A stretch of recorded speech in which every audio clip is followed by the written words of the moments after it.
नमस्कार, आशा लाईफस्टाईलमध्ये तुमचं अगदी मनापासून सगळ्यांचं स्वागत आहे। तर आज आपण बनवणार आहोत सिक्रेट 3 साहित्य टाकून गोडाचा शिरा। एकदम सोप्या पद्धतीने मऊसूत आणि मोकळा लुसलुशीत असा आपण इथे शिरा बनवणार आहोत गोडाचा।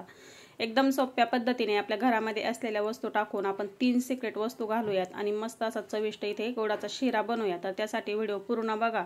तुम्हाला जर हा व्हिडिओ आवडला तर व्हिडिओला लाईक करा, शेअर करा आणि चॅनलवरती नवीन असाल तर चॅनल सबस्क्राइब करायला विसरू नका। चला तर काय काय साहित्य घेतलं ते बघूया। 1 वाटी आपण इथे बारीक रवा घेतलेला आहे। तर रवा व्यवस्थित असा आपण निवडून घेतलेला आहे। याच्यापासून आपण मस्त गोडाचा शिरा बनवूया। 1 पातेलं घेतलेला आहे, त्याच्यामध्ये आपण 1 वाटी रवा घेतलाय तर त्यासाठी 2 वाटी इथे दूध घालून घेऊया पातेल्यामध्ये।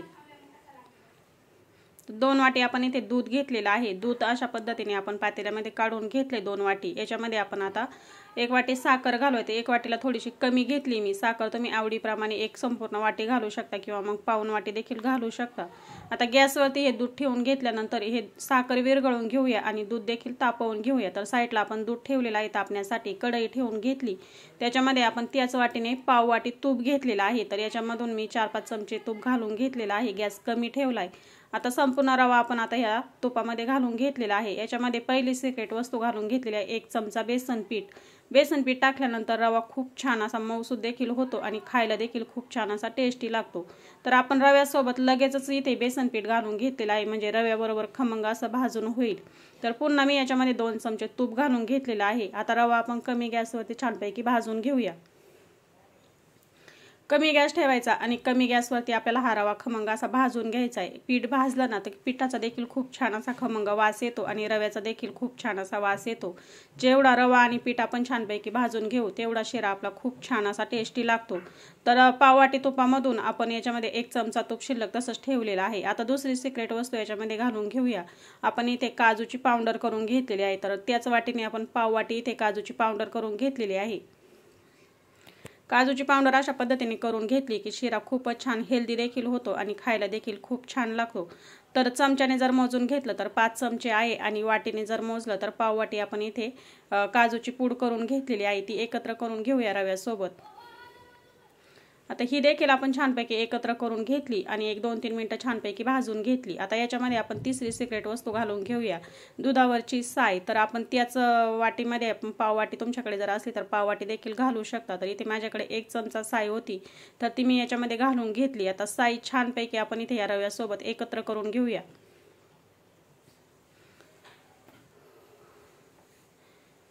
तर साय देखील आपण छानपैकी एकत्र करून घेतलेली आहे। 2-3 मिनिटं आपण पुन्हा एकदा हे छानपैकी भाजून घेऊया। तर संपूर्ण रवा भाजण्यासाठी आपल्याला इथे वेळ जो लागत आहे तो 15 ते 16 मिनिटांमध्ये रवा छानपैकी कमी गॅसवरती भाजून होतो। तर रव्याचा कलर तुम्ही बघू शकता, मस्त रवा आपला इथे भाजून तयार झालेला आहे।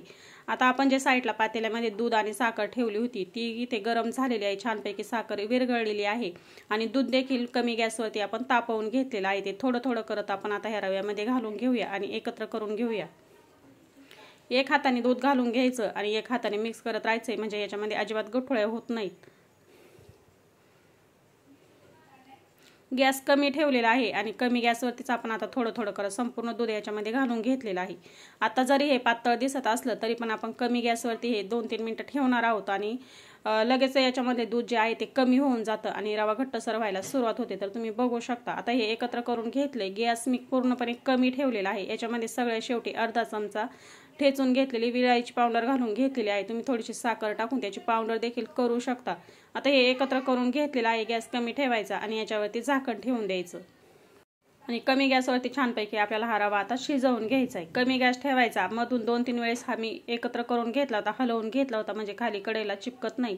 3-4 मिनिटं झाकण ठेवून आपण छानपैकी याची वाफ काढून घेतलेली आहे। मधून मी 2-3 वेळेस हा एकत्र करून घेतला होता आणि तुम्ही बघू शकता मस्त असा मोकळा सुटसुटीत आपला इथे शिरा झालेला आहे। अगदी दाणेदार झालेला आहे, चिकट अजिबात झालेला नाही। जरी मोकळा सूत दिसत असला तरी मऊसूत आहे आणि खायला खूप छान लागतो अशा पद्धतीचा। तुम्हाला डायरेक्ट असा मोकळा सूत आवडत नसेल तर थोडासा ओलसर आहे तेच तुम्ही गॅस बंद करू शकता। तर मोकळा सुटसुटीत असा आपला इथे शिरा तयार झालेला आहे। आपण आता दुसऱ्या भांड्यामध्ये काढून घेऊया। तर या पद्धतीने तुम्ही गोडाचा शिरा नक्की बनवून बघा। एकदम सोप्या पद्धतीने आपण बनवलेला आहे। मुलांच्या डब्यासाठी देण्यासाठी पटकन गोडाचा शिरा आपला इथे तयार झालेला आहे। तर व्हिडिओ बघितल्याबद्दल अगदी मनापासून धन्यवाद। भेटूया पुढच्या व्हिडिओमध्ये।